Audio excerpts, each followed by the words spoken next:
नमस्कार, मैं हूं सावन और आप देख रहे हैं उत्तर प्रदेश राजनीति तब से अब तक। यूपी के चुनावी मौसम के दौरान हम आपको मुख्यमंत्रियों के बारे में बता रहे हैं। हर मुख्यमंत्री कुछ न कुछ अद्भुत ही लेकर आया है।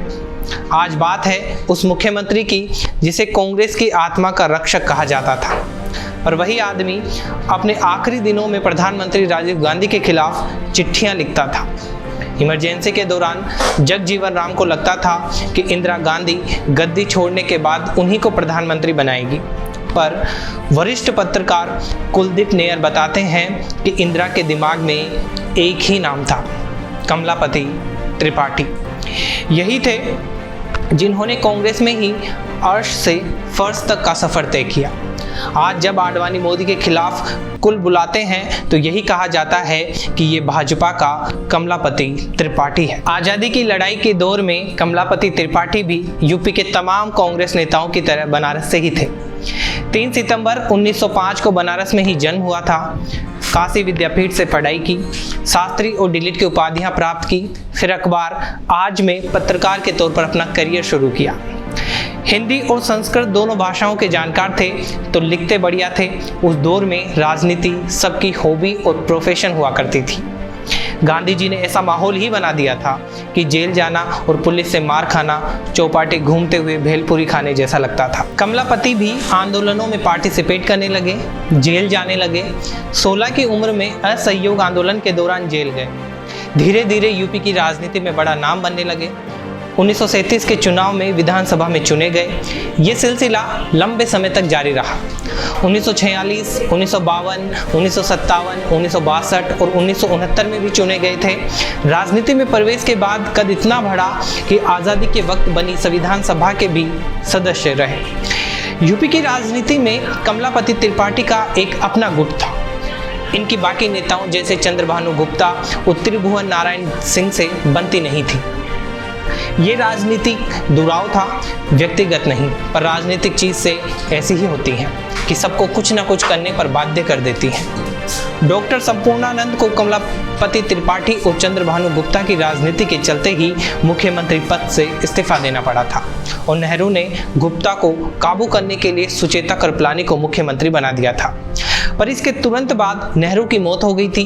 फिर नए प्रधानमंत्री लाल बहादुर शास्त्री की भी मौत हो गई, तो कांग्रेस ने जल्दबाजी में इंदिरा गांधी को प्रधानमंत्री बना दिया था। ये घटना यूपी की राजनीति को भी प्रभावित कर रही थी। राम मनोहर लोहिया और चरण सिंह ने कांग्रेस के वंशवाद के खिलाफ समाजवाद शुरू कर दिया था। मुलायम सिंह यादव भी उसी दौर में विधायक बने थे, और फिर इंदिरा की कांग्रेस के पुराने नेताओं से खटपट हो गई और कांग्रेस बिखर गई। 1970 में त्रिभुवन नारायण सिंह मुख्यमंत्री बनने के बाद उपचुनाव में एक पत्रकार रामकृष्ण द्विवेदी के हाथों हार गए।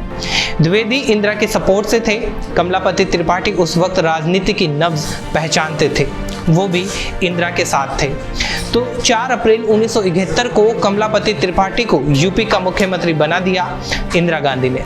वो चंदौली से विधायक थे उस वक्त, पर कमलापति के राज में एक ऐसी चीज हुई जो सिर्फ अंग्रेजों के राज में हुई थी। अंग्रेजों का तो इससे बहुत कुछ नहीं बिगड़ा था, पर कमलापति की कुर्सी चली गई। 1946 के नौसेना विद्रोह के बाद का दूसरा विद्रोह हुआ 1973 में उत्तर प्रदेश का पीएससी का विद्रोह। नौसेना का विद्रोह तो ब्रिटिश शासन के खिलाफ था, लेकिन आज़ादी के बाद हुआ पीएससी की 12वीं बटालियन का विद्रोह अपनी ही सरकार के खिलाफ था। यूपी में प्रोविंशियल आर्म्ड कांस्टेबलरी यानी पीएससी एक रिजर्व पुलिस फोर्स के रूप में रहती है। राज्य के महत्वपूर्ण लोकेशन पर डीआईजी से ऊपर लेवल के अधिकारी के ऑर्डर आने पर ही ये मूव करते हैं। यूपी में इनके बारे में फेमस है कि ये बड़ा मारते हैं, क्योंकि इनका कोई लोकल नेता वगैरह से जुड़ाव तो होता नहीं, तो मौका मिलता है तो धुनना शुरू कर देते हैं। इनको मेले, त्योहार, खेल, चुनाव, दंगे वगैरह में बुलाया जाता है। ये लोग सिर्फ लाठियां रखते हैं। इनकी कई बटालियन हैं। मई 1973 में पीएससी की 12वीं बटालियन ने यूपी में विद्रोह कर दिया। वजह थी खराब सर्विस कंडीशन, गलत अफसरों को चुनना जो कि जवानों पर धाक जमाते थे। बहुत सारे जवानों से घर के काम भी कराए जाते थे। एकदम जानवरों की तरह रखा जाता था। इस विद्रोह के बाद लगा कि पुलिस सिस्टम यूपी में टूट चुका है, मामला हाथ से निकल रहा था, कुछ भी हो सकने की आशंका थी। पड़ोसी मुल्क पाकिस्तान में तानाशाही चल रही थी उस वक्त, तो डर बना रहता था। आखिरकार मिलिट्री बुलाई गई। 5 दिन के बाद आर्मी ने इस विद्रोह को कंट्रोल कर लिया। इसमें 30 पुलिस वाले मारे गए, सैकड़ों गिरफ्तार हुए, 65 केस चले, जिनमें 800 के आसपास जवानों को कोर्ट में बुलाया गया। 150 लोगों को 2 साल से लेकर आजीवन कारावास तक हुआ। फायरिंग करने वाले 500 जवानों को सर्विस से डिसमिस कर दिया गया। तत्कालीन गृह राज्य मंत्री केसी पंत द्वारा 30 मई 1973 को राज्यसभा को दी गई सूचना के अनुसार 22 से 25 मई 1973 तक चले इस विद्रोह को दबाने के लिए की गई सैन्य कार्रवाई के दौरान सेना ने भी अपने 13 जवान खो दिए थे और 45 अन्य लोग घायल हुए थे। इस विद्रोह का इतना जबरदस्त राजनीतिक असर हुआ कि 425 सदस्यीय उत्तर प्रदेश विधानसभा में 280 सीटों वाली कांग्रेस की कमलापति त्रिपाठी सरकार को 12 जून 1973 को सत्ता से हटना पड़ा। इसके बाद यूपी में राष्ट्रपति शासन लग गया, 150 दिनों तक रहा। इसके बाद हेमवती नंदन बहुगुणा मुख्यमंत्री बने। इसके साथ ही सारे लोग उस वक्त तक मुख्यमंत्री बन चुके थे, अब इनकी बारी आई थी। हालांकि कमलापति की राजनीतिक यहीं खत्म नहीं हुई। वो 1973, 1978, 1985 से 86 में राज्यसभा के सदस्य रहे, 1980 से 84 में लोकसभा के रहे, 1973 से 77 तक रेल मंत्री रहे, 1977 से 80 तक राज्यसभा में विपक्ष के नेता रहे। उस वक्त इंदिरा गांधी सत्ता से बाहर थी। रेल मंत्री के तौर पर इन्होंने बनारस को कई ट्रेनें दी। काशी विश्वनाथ, साबरमती सहित 6-7 ट्रेनें दी थी इन्होंने। फिर इंदिरा गांधी की भी मौत हुई। राजीव गांधी ने नौजवान नेताओं की फौज इकट्ठी करनी शुरू कर दी। इसी में कमलापति त्रिपाठी को कांग्रेस के उपाध्यक्ष पद से हटाकर अर्जुन सिंह को बना दिया। इसके बाद कमलापति दंडनीकार कर दिए गए। जब 1987 में विहिप ने राम जन्मभूमि का शिलान्यास किया तो कमला ने कहा कि बाबरी मस्जिद पर गिरने वाला पहला फावड़ा मेरी गर्दन पर गिरेगा। कमला ने अपने जीवन में राजनीतिक के अपराधीकरण के विरुद्ध बातें शुरू की थी। 85 साल की उम्र में कमला दिल्ली के 9 जनपद के VIP क्वार्टर्स में बिसूरे अकेले रहते थे। इंडिया टुडे से एक इंटरव्यू में कहा था, मैं वक्त को मार रहा हूँ तब तक जब तक कि वक्त मुझे ना मार दे। आवाज़ टूट रही थी, आंखें पानी से भरी जा रही थी, खालीपन सा आ रहा था। नजमा हेपतुल्ला के तिवारी, मार्गेट अल्वा, सब ने कमला से ट्रेनिंग ली थी, पर सब ने भुला दिया था। कमला ने कहा, मैं ये नहीं कहता कि सब मेरी इज्जत करें, पर अपमान तो ना करें। देश की स्वतंत्रता की लड़ाई लड़के हमने कोई अपराध नहीं किया था। 1983 में जब आंध्र प्रदेश और कर्नाटक में हार हुई तो इंदिरा ने कमला को दोनों जगहों का प्रभारी बना दिया। बाद में राजीव ने इनकी इज्जत करनी बंद कर दी। 1986 में कमला ने राजीव को एक जहर बूझी चिट्ठी लिखी, पर बाद में कांग्रेस ने इनको धर के दे दिया। कमला को माफ़ी मांगनी पड़ी, बाहर नहीं निकाले गए, बस वही बच गया। मुस्कुराते हुए कहते हैं, उसने मुझे बर्बाद किया, वरना मैं भी आदमी था काम का। एक जगह पैर छुए गए तो कहा, आशीर्वाद देना तो हमारे खानदान का काम है। 8 अक्टूबर 1990 को कमलापति त्रिपाठी की मौत हो गई। इनकी मौत के बाद बनारस बीजेपी का गढ़ बन गया।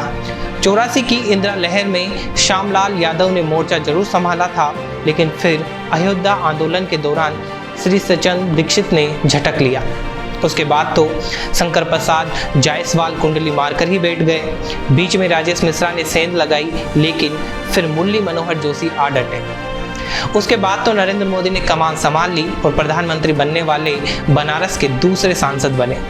1977 में चंद्रशेखर वाराणसी लोकसभा सीट से सांसद चुने गए थे, जो बाद में कांग्रेस के समर्थन से प्रधानमंत्री बने। हालांकि तब वो बलिया से सांसद रहे थे। राष्ट्रपति प्रणब मुखर्जी ने अपनी किताब में 80 के दशक की राजनीति का जिक्र करते हुए लिखा है, कांग्रेस के कार्यकारी अध्यक्ष कमलापति त्रिपाठी और राजीव में संबंध खराब होते जा रहे थे। राजीव कहते थे कि वो काम नहीं कर रहे हैं, वही कमलापति त्रिपाठी का कहना था कि राजीव को उन्होंने ही देश का प्रधानमंत्री बनाया है। 26 अप्रैल 1986 को कमलापति त्रिपाठी के घर पर प्रणब मुखर्जी थे। तभी उनको उनकी बहू ने खबर दी कि मुझे पार्टी से 6 साल के लिए निकाल दिया गया है। पार्टी के किसी नेता ने प्रणब मुखर्जी को ये जानकारी देने की जरूरत नहीं समझी। यूपी में औरतों की पॉलिटिक्स की शुरुआत कमलापति त्रिपाठी के घर से हुई। कहा जाता है कि उनके परिवार में उनकी बहू चंद्रा त्रिपाठी की काफ़ी चलती थी। वह कभी खुलकर पॉलिटिक्स में एक्टिव नहीं रही, लेकिन कमलापति और उनके बेटे लोकपति को वह समय समय पर टिप्स दिया करती थी। उस वक्त कहा जाता था कि पर्दे के पीछे से कमलापति त्रिपाठी की बहू मुख्यमंत्री के फैसले बदलवा देती थी। उनको पार्टी के लोग बहूजी कहते थे। कांग्रेस ने 1984 में पूर्वांचल के करीब 5 संसदीय क्षेत्रों से महिला प्रत्याशियों को चुनाव मैदान में उतारा। सिर्फ चंद्रौली से चंद्रा त्रिपाठी ही जीत सकी थी। उन्होंने सिटिंग सांसद निहाल सिंह को 51,101 वोटों से हराया। महादेवी वर्मा ने कमला को अजात शत्रु कहा था। कहा कि त्रिपाठी लेखक थे पर राजनीति ने उन्हें उधार ले लिया था।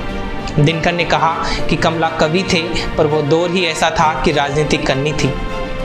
भारत छोड़ो आंदोलन के दौरान पांडे बेचैन शर्मा उग्र के साथ जेल में रहे। वहीं से हाथ से लिखी साप्ताहिक पत्रिका कारगर का प्रकाशन किया। बेचैन शर्मा उग्र ने कमलापति त्रिपाठी के नेता बन जाने पर उनके बारे में खूब लिखा था। इसी से थोड़ा पता चल जाएगा कि नेता बनकर रहना कितना मुश्किल होता है और कितना बदलना पड़ता है। याद है तुम्हें जब गांधी बनारस आए थे और टीचर्स ट्रेनिंग कॉलेज की छत पर लोगों को असहयोग आंदोलन समझा रहे थे, तब मैंने और तुमने तय किया था कि महात्मा मीटिंग कर बाहर निकलेंगे तो हम लोग उनके चरण पकड़ लेंगे। मेरे हाथ में दाहिना आया और तुम्हारे हाथ में बाया। महात्मा चमककर शांत हो गए थे। उसके बाद मेरे तुम में 5-5 रुपए की बाजी लगी कि कौन जेल पहले जाता है। मैं ही गया था, पर आज तुम कहते हो कि कोई तुमसे पॉलिटिक्स में भिड़ाए तो जानूं। हरीश चंद्र सत्य में भिड़ाने की बात करते थे, रामचंद्र मर्यादा में, गौतम करुणा में और पंडित कमलापति पॉलिटिक्स अहंकार देखता हूँ तुम्हारे चेहरे पर। 2016 में बनारस में अपने रोड शो में कांग्रेस ने अंबेडकर की मूर्ति पर भी माला पहनाई और अंत किया कमलापति त्रिपाठी की मूर्ति पर पहनाकर। आज भी जब कोई नेता फेसबुक पर चिट्ठी लिखता है तो कमलापति का ही उदाहरण दिया जाता है कि कैसे राजीव को चिट्ठी पर चिट्ठी लिखी गई थी। बहरहाल इसी तरह यूपी की राजनीति से जुड़े रोचक और अनसुने कई किस्से हम अपलोड कर चुके हैं। हमारा अनुरोध है कि आप उन्हें जरूर देखें। आप देखते रहिए उत्तर प्रदेश राजनीति तब से अब तक।